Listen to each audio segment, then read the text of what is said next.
Welcome to Sai test series. आइए ये सभी करंट अफेयर्स के महत्वपूर्ण क्वेश्चन को रिकॉल करेंगे। ये सभी क्वेश्चंस आने वाले एग्जाम में बिहार एसआई, सचिवालय या 67 बीपीएससी या सीडीपीओ सभी में बहुत ही इंपॉर्टेंट ये क्वेश्चन देखने को मिलेगा। आइए इन क्वेश्चन को रिकॉल करते चलेंगे। फर्स्ट नंबर क्वेश्चन में पूछा गया, हाल ही में बांग्लादेश के किस ऑलराउंडर को ICC player of the month award दिया गया है? या शकीबुल हसन को दिए गए हैं। शकीबुल हसन को देखा जाए जुलाई मंथ का player of the month award ICC के द्वारा दिए गए। आपको पता होगा ये आईसीसी के द्वारा हर मंथ ये अवार्ड दिए जाते हैं। तो जनवरी से जुलाई तक जितने भी प्लेयर को यह अवार्ड दिया गया, आइए उन्हें रिकॉल करेंगे जो आने वाले समय में एग्जाम में पूछे जाने की संभावनाएं होगी। जनवरी मंथ में देखा जाए ऋषभ पंत को दिया गया था। वही फरवरी मंथ में देखा जाए आर अश्विन जो भारत से संबंधित उन्हें दिए गए थे। मार्च मंथ में भुवनेश्वर कुमार को दिए गए थे। यानी जनवरी, फरवरी और मार्च तीनों जो प्लेयर ऑफ द मंथ दिया गया यह भारतीय क्रिकेटर को ही दिए गए। उसके बाद अप्रैल मंथ में देखा जाए बाबर आजम, आपने नाम सुना होगा, यह पाकिस्तान से संबंधित था, उन्हें April month of the year award दिया गया। वहीं देखा जाए मई मंथ का मुफ्सिकिर रहीम, आपको पता होगा बांग्लादेश से संबंधित है, इन्हें दिया गया। तो वहीं जून मंथ का देखा जाए तो न्यूजीलैंड के एक प्लेयर हैं डेवॉन कॉनवे, उन्हें प्लेयर ऑफ द मंथ जून का दिया गया था। वहीं जुलाई का जो इस बार दिए गए आईसीसी के द्वारा तो वो शकीबुल हसन, ये बांग्लादेश के ऑलराउंडर क्रिकेटर जाने जाते हैं। आइए चलेंगे क्वेश्चन नंबर 2 में। बहुत ही इंपॉर्टेंट क्वेश्चन पूछे गए। भारतीय कुश्ती महासंघ ने टोक्यो ओलंपिक के दौरान अनुशासनहीनता के चलते किस महिला पहलवान को सस्पेंड कर दिया? ये महिला पहलवान है, आपको पता होगा विनेश फोगाट। विनेश फोगाट हाल ही में जो टोक्यो में 32वां ओलंपिक हुआ, इसमें विनेश फोगाट की अनुशासनहीनता के चलते इस महिला पहलवान को सस्पेंड कर दिया गया है। विनेश फोगाट, आपको पता होगा इनका जन्म देखा जाए 1994 में हरियाणा के भिवानी जिले में हुआ था। देखा जाए इन्हें 2016 में अर्जुन अवार्ड से सम्मानित किए गए थे। 2020 में इन्हें राजीव गांधी खेल रत्न पुरस्कार भी दिया गया था। लेकिन इस बार 32वां जो टोक्यो ओलंपिक हुआ, इन्हें अनुशासनहीनता के चलते देखा जाए तो इन्हें सस्पेंड कर दिया गया था। कुछ ऐसे इन्होंने काम किए थे जो इन्हें सस्पेंड किया गया। तो इस क्वेश्चन को देखा जाए, इस क्वेश्चन का आंसर 1D नंबर आंसर हो जाएंगे, यानी विनेश फोगाट। बहुत इंपॉर्टेंट क्वेश्चन थे, बिल्कुल माइंड में रखिएगा। आइए चलेंगे क्वेश्चन नंबर 3 में। पूछा गया है क्वेश्चन नंबर 3 में, प्रधानमंत्री नरेंद्र मोदी ने राजीव गांधी खेल रत्न पुरस्कार का नाम बदलकर क्या रखने की घोषणा की? अभी आपने हाल ही में देखा होगा यह जो घोषणा किए गए थे बहुत ही पॉपुलर हुए थे और यह एग्जाम में पूछे जाने की संभावनाएं होगी। इस क्वेश्चन को आइए रिकॉल करेंगे। आपको पता होगा राजीव गांधी खेल रत्न पुरस्कार का नाम चेंज करके मेजर ध्यानचंद खेल रत्न पुरस्कार तक कर दिया गया, यानी इस क्वेश्चन का आंसर 1 हो जाएंगे। मेजर ध्यानचंद खेल रत्न पुरस्कार कर दिए गए। आइए कुछ बातें रिकॉल करते हैं। सबसे पहले 1991 में राजीव गांधी खेल रत्न पुरस्कार देने की घोषणा की गई थी। 1991 में सबसे पहले विश्वनाथन आनंद को यह राजीव गांधी खेल रत्न पुरस्कार दिया गया था। वहीं देखा जाए 1997 में, बिल्कुल याद रखिएगा, 1997 में देखा जाए 1997 में सचिन तेंदुलकर को दिया गया था राजीव गांधी खेल रत्न पुरस्कार। वहीं देखा जाए MS धोनी को 2007 में दिए गए थे, विराट कोहली को 2018 में और रोहित शर्मा को 2020 में दिया गया। अभी तक देखा जाए टोटल 4 ऐसे क्रिकेटर हुए जिन्हें दिया गया राजीव गांधी खेल रत्न पुरस्कार। यह आने वाले एग्जाम में पूछा भी गया था, याद भी रखिएगा। 4 ऐसे क्रिकेटर थे, सचिन, MS धोनी, विराट और रोहित शर्मा को अभी तक में देखा जाए राजीव गांधी खेल रत्न पुरस्कार दिया जा चुका है। इस क्वेश्चन में देखा जाए तो खेल रत्न पुरस्कार का नाम चेंज किया गया तो ऑप्शन A के आंसर हो जाएंगे। आइए चलते हैं क्वेश्चन नंबर 3 पे जो इंपॉर्टेंट पूछे गए हैं। बोला गया 100% कोविड-19 टीकाकरण करने वाला देश का पहला शहर निम्न में कौन बन गया? तो ये शहर जो बन गए ये उड़ीसा का शहर भुवनेश्वर, आपको पता होगा। देखा जाए कोविड-19 यानी यहाँ पे उड़ीसा यानी भुवनेश्वर में देखा जाए 18 वर्ष से अधिक व्यक्तियों को देखा जाए लगभग 9 लाख ऐसे व्यक्ति थे जो 18 साल से अधिक थे जिन्हें टीकाकरण यानी पूरी तरह से कोविड-19 का टीका लगा दिया गया। तो भारत का पहला ऐसा शहर बना भुवनेश्वर जिन्हें पूरी तरह से टीकाकरण कर दिया गया, यानी 18 साल से ऊपर के व्यक्ति को टीकाकरण लगा दिया गया।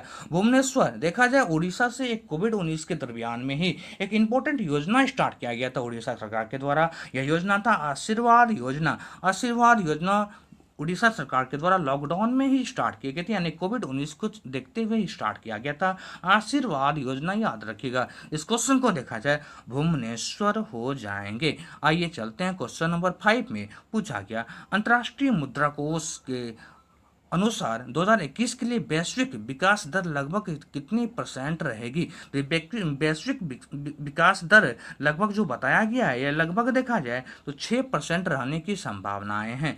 6% रहने की इस क्वेश्चन को देखा जाए तो आंसर 6% हो जाएंगे। देखा जाए पूछा गया क्वेश्चन में बोला गया था अंतर्राष्ट्रीय मुद्रा कोष, सबसे पहले यह जानने का प्रयास कीजिए अंतर्राष्ट्रीय मुद्रा कोष की स्थापना 1944 में हुआ था। इसकी मुख्यालय वाशिंगटन डीसी जाने जाते हैं। 2-3 क्वेश्चन और भी जो एग्जाम में पूछे जाने की संभावना है वो ये क्वेश्चन थे कि हाल ही में 2021-22 का जो बजट पेश किया गया अभी हाल ही में, तो उसमें जीडीपी का जो अनुपात रखे जाएंगे ना, उस चीज को थोड़ा रिकॉल करते हैं। आपको पता होगा राजकोषीय घाटा जीडीपी का 6.8%, ध्यान दीजिएगा राजकोषीय घाटा जीडीपी का 6.8% रहने की उम्मीद है। वहीं राजस्व घाटा 5.1% रहने की उम्मीद है। वहीं प्रभावी राजस्व घाटा 4.1% और प्राथमिक घाटा 3.1% जीडीपी का रहने का अनुमान है। इस क्वेश्चन को देखा जाए तो इस क्वेश्चन का आंसर अभी आपको हमने बताया 6 हो जाएंगे, यानी इस क्वेश्चन का आंसर हो जाएगा ऑप्शन नंबर सी। आइए चलेंगे क्वेश्चन नंबर 6 में चलते हैं। पूछा गया हाल ही में किस केंद्रीय मंत्री ने कोविड टीका संघ सुरक्षित वन धन और उद्गम अभियान लॉन्च किया है? फिर से क्वेश्चन को रिकॉल करें, हाल ही में किस केंद्रीय मंत्री ने कोविड टीका संघ सुरक्षित वन धन और उद्गम अभियान लॉन्च किया है? ये अर्जुन मुंडा के द्वारा किए गए हैं। अर्जुन मुंडा, बहुत इंपॉर्टेंट क्वेश्चन पूछा गया। देखा जाए वर्तमान में अर्जुन मुंडा जनजातीय मामले के मंत्री है, जनजातीय मामले के मंत्री है। इन्हीं के द्वारा यह कोविड टीका संघ सुरक्षित वन धन और उद्गम अभियान लॉन्च किया गया था। 2-3 क्वेश्चन और भी आप याद रखने का प्रयास कीजिएगा। अभी हाल ही में स्वास्थ्य एवं परिवार कल्याण मंत्रालय के द्वारा 2-3 योजनाएं अब लागू किए गए जो एग्जाम में पूछे जाने की संभावनाएं होगी। पहला मिशन इंद्रधनुष 3.0 अभियान, यह भी इंपॉर्टेंट है। प्रोजेक्ट O2, याद रखिएगा प्रोजेक्ट O2 फॉर इंडिया अभियान और आहार क्रांति मिशन, यह तीनों योजना देखा जाए स्वास्थ्य एवं परिवार कल्याण मंत्रालय के द्वारा लागू किया गया था, यानी इसे लॉन्च किए गए थे। और इस क्वेश्चन को देखा जाए कोविड टीका संघ सुरक्षित वन धन और उद्गम अभियान, यह अर्जुन मुंडा यानी जनजातीय मामले के मंत्री के द्वारा यह लॉन्च किया गया था। तो इस क्वेश्चन का आंसर अर्जुन मुंडा हो जाएंगे। आइए चलते हैं क्वेश्चन नंबर 7 में, बहुत ही इंपॉर्टेंट पूछा गया हरियाणा कि किस शहर में देश का पहला अनाज एटीएम खोला गया? तो ये गुरुग्राम में खोले गए हैं। गुरुग्राम में आइए हरियाणा के बारे में कुछ बातें रिकॉल करते हैं। अब जैसे एटीएम जाते हैं तो अभी एटीएम में कार्ड डालने के बाद आपको पैसे आते हैं, वैसे ही हरियाणा में देखा जाए तो यह अनाज एटीएम खोला गया, यानी उसका एक कार्ड बनेगा। यदि आप एटीएम में कार्ड डालते हैं तो 5 से 7 मिनट में लगभग इस एटीएम की जो क्षमता है नापी गई 70 केजी अनाज आपको दे देंगे। यदि आप कार्ड डालिए और आपको उधर से अनाज निकलेगा, जो भी आप कार्ड में ऑप्शन है, जैसे अभी पैसे निकालते हैं तो ऑप्शन आते हैं, वैसे ही ये जो अनाज एटीएम वहाँ भी ऑप्शन आएंगे। आप किस अनाज को निकालना चाहते हैं, यानी किस अनाज को निकालिएगा, तो वो लगभग 5 से 7 मिनट में 70 केजी अनाज देने का ये मशीन एटीएम खोला गया। तो ये देखा जाए तो गुरुग्राम जो हरियाणा में अवस्थित है। बहुत ही इंपॉर्टेंट क्वेश्चन थे। आइए कुछ बातें और भी रिकॉल करते हैं। हरियाणा सरकार के द्वारा वर्तमान में 2-3 परियोजना यानी अभियान स्टार्ट किए गए जो इंपॉर्टेंट है। पहला संजीवनी परियोजना, बहुत ही इंपॉर्टेंट थे। गोवर्धन योजना और प्राणवायु देवता पेंशन योजना, यह सभी हरियाणा सरकार के द्वारा ही लागू किया गया था। तो इस क्वेश्चन को देखा जाए तो पहला अनाज एटीएम जो खोला गया गुरुग्राम में खोले गए हैं, गुरुग्राम में खोले गए हैं। आइए चलते हैं क्वेश्चन नंबर 8 पे। पूछा गया हेनरी पासपोर्ट इंडेक्स 2021 की रिपोर्ट के अनुसार भारत इस सूची में कौन से स्थान पर है? तो 2021 के अनुसार देखा जाए 90वां स्थान पे आ गया, 90 स्थान पे भारत का क्रम है। आइए इस हेनरी पासपोर्ट इंडेक्स के बारे में जानने का हम प्रयास करेंगे। सबसे पहले कभी पूछिए आपको कि हेनरी पासपोर्ट इंडेक्स में सबसे शक्तिशाली पासपोर्ट किस देश का है? तो जापान का है। किसका है? जापान का। 2 नंबर में कभी पूछे द्वितीय स्थान पे कौन है? तो सिंगापुर है। और तृतीय स्थान पे देखा जाए जर्मनी तथा दक्षिण कोरिया संयुक्त रूप से आते हैं। फिर से रिकॉल कर दूं, पहले स्थान पे सबसे शक्तिशाली पासपोर्ट यदि पूछे एग्जाम तो जापान का, दूसरे स्थान पे सिंगापुर और तीसरे स्थान पे जर्मनी तथा दक्षिण कोरिया आते हैं। सबसे लास्ट कभी पूछे आपसे हेनरी पासपोर्ट इंडेक्स रैंक 2021 में सबसे अंतिम स्थान पे कौन सा देश है? तो 116वें नंबर पे अफगानिस्तान आए हैं। अफगानिस्तान हो गया, सीरिया हो गया, इराक हो गया, पाकिस्तान हो गया, इन सभी देशों का पासपोर्ट कमजोर माने जाते हैं। वहीं भारत का देखा जाए तो इस बार 90वां स्थान पे भारत का पासपोर्ट रहे हैं। तो इस क्वेश्चन को देखा जाए ऑप्शन डी आंसर हो जाएंगे। आइए चलते हैं 9 नंबर क्वेश्चन में पूछा गया, हाल ही में किस प्रसिद्ध पत्रकार को 2021 का फूको ओका पुरस्कार, बहुत ही इंपॉर्टेंट ये अवार्ड है, आपको पता होगा यह फूको ओका पुरस्कार जो है यह पी साईनाथ को दिए गए हैं। पी साईनाथ को दिए गए। सबसे पहले यह समझिए फूको ओका पुरस्कार किस देश के द्वारा दिया जाता है? तो ये जापान का सबसे प्रतिष्ठित पुरस्कार में जाने जाते हैं।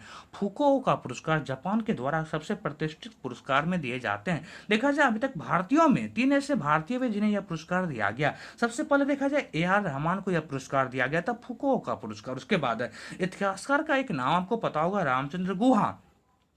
रामचंद्र गुहा को भी यह पुरस्कार से सम्मानित किया गया। और यह जो पी साईनाथ है ये एक वरिष्ठ पत्रकार जाने जाते हैं। इन्हें देखा जाए जापान के द्वारा यह फुको ओका पुरस्कार 2021 से सम्मानित किया गया। तो इस क्वेश्चन को देखा जाए तो आंसर बी हो जाएंगे, P Sainath.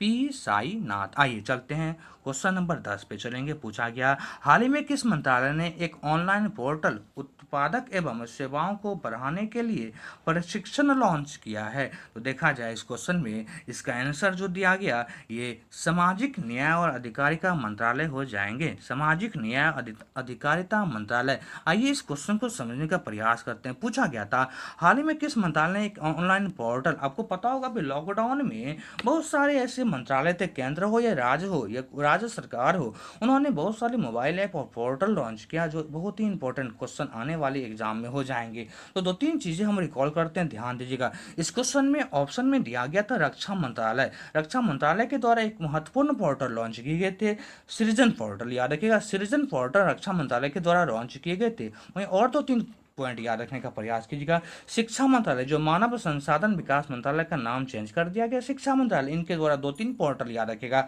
I got portal मानव संसाधन, आई गॉट पोर्टल मानव संसाधन यानी शिक्षा मंत्रालय के द्वारा। वहीं युक्ति पोर्टल बहुत इंपॉर्टेंट, एग्जाम पूछा भी है। और एक मनोदर्पण पोर्टल एक शिक्षा मंत्रालय के द्वारा लॉन्च किए गए थे। तो इस क्वेश्चन का यदि आंसर जानने का प्रयास कीजिए तो ऑप्शन 1 हो जाएंगे, सामाजिक न्याय अधिकारिता मंत्रालय। तो जितने भी ये महत्वपूर्ण करंट अफेयर्स आज सेट किए गए थे ये आने वाले समय में एग्जाम में बहुत ही इंपॉर्टेंट होंगे। तो यदि आपको यह वीडियो पसंद हो तो इस चैनल को लाइक करें, सब्सक्राइब करें और कमेंट भी करें। थैंक यू दोस्त, फिर मिलेंगे आपसे आगे नेक्स्ट वीडियो।